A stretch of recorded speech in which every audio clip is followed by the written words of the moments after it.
Now, after years of binge eating and piling on the pounds, 2 years ago, Shameless star Tina Malone stood on the scales and was stunned to see just how much she weighed.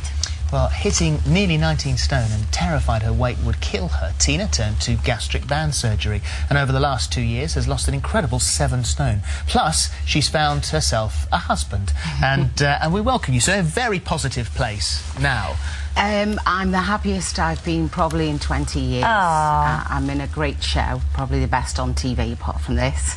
And I'm in a really good place physically and mentally. So this relationship with food, when do you think you noticed that it might be going wrong? I've always battled with my weight. I can remember feeling very fat at a size 12 and 14. I still actually have 3 stone left to lose to become a size 10. I'm only 5'1". And I think it increasingly got worse over the years. And then 2 years ago, I was actually 19 stone 2 pounds. I've never told anybody that, ever. And I was in my usual, my regular diabetic checkup at my hospital in Liverpool, and I felt desperate, and I thought they're going to have to roll me onto set or I'm going to keel over and die. See, now, I was reading earlier on through your brief, and you were saying that being an actress actually gave you the confidence to be any size that you wanted to, which was interesting, because normally I think, and people would normally assume that if you're in the public eye and on telly, then you feel pressure to look a certain way. I think I come from a family of very good-looking women. My mother, Alwyn, and her sisters, Doreen, and her other sisters, are very aesthetically aware and have always been very fit, very healthy. And I think I was always aware from a very young age that you had to look good and the best you could possibly be. And I think being an actor entitles you almost to being any way you can be. And I kind of fell into that, you know, much once more as soon as I was in Brookside for 5 years, making money and everything. I am OCD, bipolar. So everything to excess, whether it's work, eating, drinking, whatever. So I'm now 12 years sober, and I think the problem is you can abstain from cigarettes, drinking, smoking, drugs, whatever, but you can't abstain from food. So I couldn't learn to moderate. That's why I went to the hospital group 2 years ago and had a balloon first, which enabled me to lose 4 stone, of which once the balloon was removed, I put back on 2 stone again. So did you have to pay for that yourself? Yes, I did. When I first went to the hospital group, it was literally, I did my research on good clinics in this country, went to them, paid. My mother paid for it, actually. I'd got that desperate. It's about £3,700 or something. It was about, yeah, it was about £4,000, but I kind of was at the stage where I was about to go back into the next series of Shameless. I was horrified by what I saw on television, aesthetically, but more importantly, it's the health aspects. Yeah. And I got to the stage. You were nervous about going under the general anaesthetic? Terrified, absolutely terrified. I'd rather pain than go under anaesthetic, because I was also aware I was 5'1" and virtually 10 stone overweight. And it was terrifying, and not only did I feel ugly and like I was a hippo, and I was, and people say to you, oh, you look lovely when you dress up, but what they mean is you look lovely for a fat bird. Well, you've spoken out quite like strongly about this, and you say when people who are larger or overweight say, well, I'm happy like this, you don't believe that, do you? I think you're a liar. That's like saying I've got cancer and I'm happy.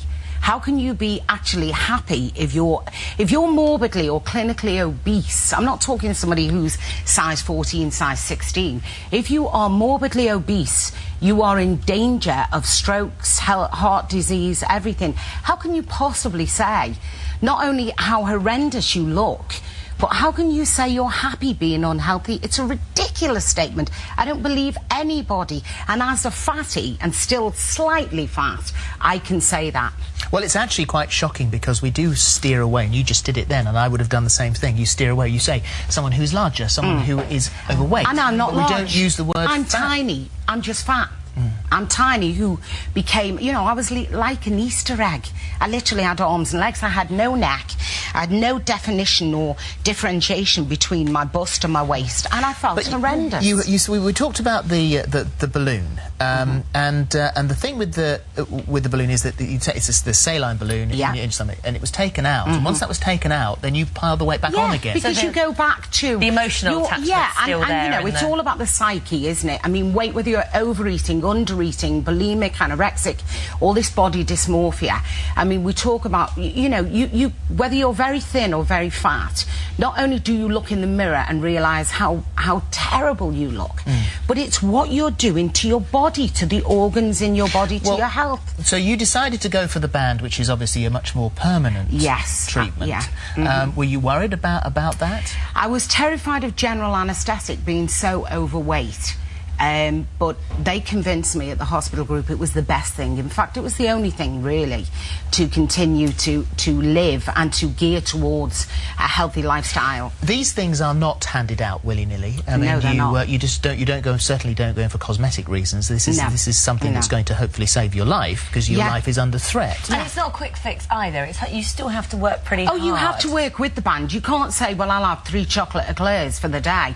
I mean, you know, listen, you'd have to be an idiot to not know the difference between broccoli and a cream cake. You know, it's simple as that. We talk about education. What we need to look at really is the psychological sides of why do we overeat? Why do you punish yourself? I had bagfuls of bravado and confidence in my ability as an actor, as a woman, as a mother, as all those things.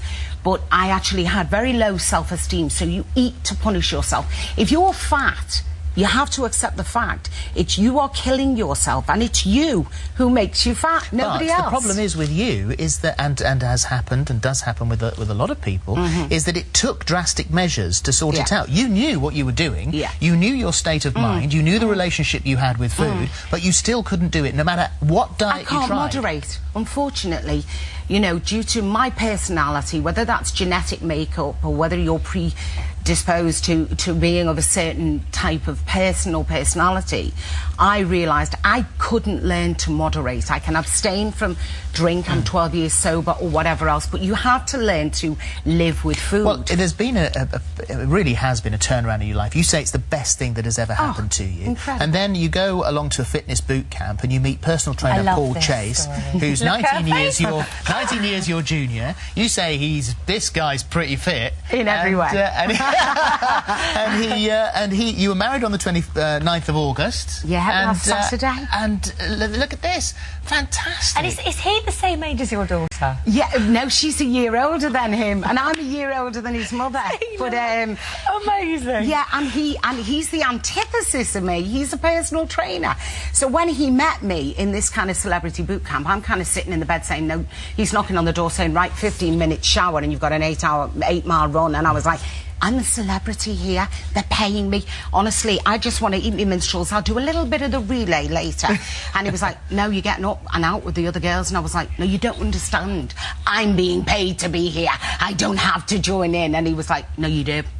So no nonsense, I did everything, all the relay, and he was 10 years in the army, so he was kind of quite disciplined and amazing body to die for. Well, this is the thing, because it did take you a little while, though, to feel confident about showing him your own body, though. Yeah, which must be. Yeah, I mean, I think, you know, I mean, you're a very beautiful, for me, perfect body. You're a very beautiful woman, and I think, you know, all the confidence in the world, and I have bagfuls of confidence. I you know, I'm good in every room in the house, but there is women learn how to very cleverly put the sheet round them or place their clothes, and yeah, it took a lot, and it wasn't out of embarrassment or shame. I mean, he's incredible in every way and very loving and gentle and patient.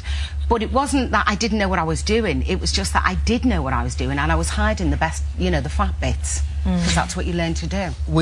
I don't think we should talk about gastric bands without mentioning lovely Fern. And and Fern is it's in the front of a magazine this week, looking absolutely she does. Beautiful. Yeah. I mean, that is that's an amazing shot. And as Fern says, and as you just said, you can't do it without putting the exercise in as well. There has to be part of a regime. Of course it does. You have to. I mean, you know, the beauty of it is I got married last last Saturday. My next thing is I'm getting on, I want another child. I'd like to have a child. And so in terms of saving your life, and then aesthetically how, you know, I feel prettier than I have done for 25 years. And so also I need to be healthy in order to conceive, in order to carry a child, to do all that. And if I do need IVF, because time's rolling on, well then, you know, I'm in a better place to do that in every way. So well, congratulations. Thank you. Well done. Congratulations Thank on you. the marriage and the way you look. Thank you. Very good. Well done. Lovely to see you. Thank you. Right, still to